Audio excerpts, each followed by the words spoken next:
So, the second assessment in our session today is called Assessing Your World.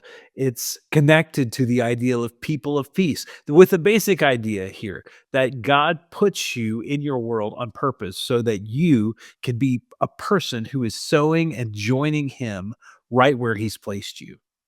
So you'll see on your assessments page a map that looks like this. We're going to slowly fill this out. And in each one of these spots, as we walk through this, I want you to take some time to think about not just the place that God has put you, but the people that God has put around you that you sense you may have, I would say, like influence or favor with. These are people who listen to you, who serve you, who like you. These are the kinds of ways where we can kind of tell, in a general sense, where God might be ahead of us and how He has positioned us to contend for the good of our world. And so we're going to start with this top box here. Your family, your home, your house. Think of the people that you live with or who regularly spend time in your house. Let's make a list of people and try to list out there, right there on your map, some names of some of the people that you are regularly in contact with in and through your home, because your home is a site of mission. It is a site where God has placed you so that you can invest in and lean into relationships right where you are. Second, we have our neighbors in our neighborhood. Think about where your house is placed. Now, some people live in more rural settings, but many people live in neighborhoods where you know and have connections with or relationships with your neighbors.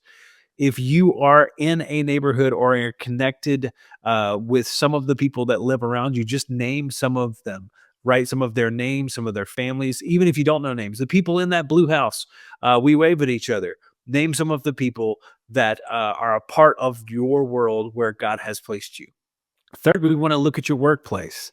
Same idea.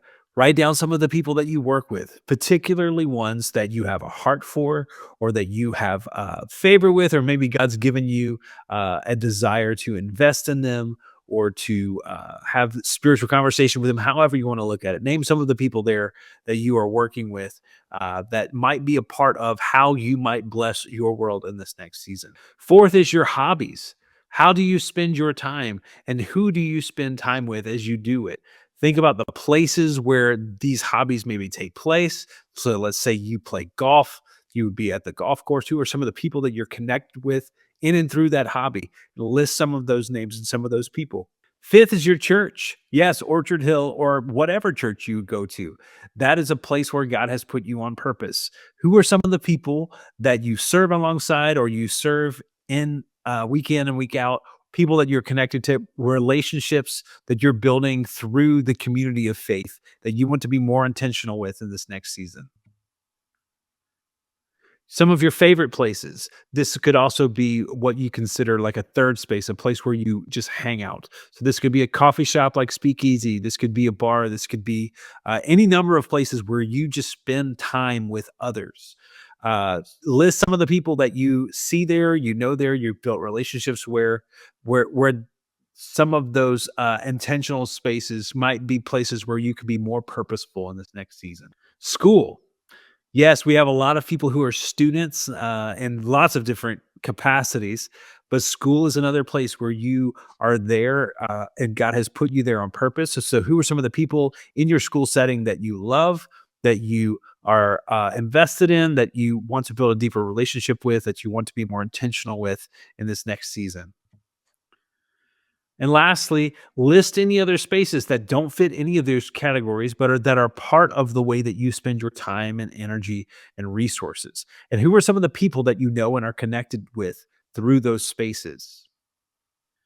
As you look at the big picture of your life and you think about the fact that God has placed you here in all of these spaces on purpose, there's probably some people and some places on your map that mean a lot to you that as you start assessing, how do I want to be more intentional in this next season? Like, where do I want to be more intentional and with who do I want to be more intentional? I guarantee you those names and faces are on this map. And you want to keep this in mind as we start to make a plan for how to practice the way of Jesus in this next season. Because chances are the people you're investing in, you're blessing, you're eating with, the people that you are learning Jesus alongside, they're going to be people that you are already in relationship here. God has already put you here on purpose, and we want to help you name and see those things well as we begin to plan for the future that we long to see.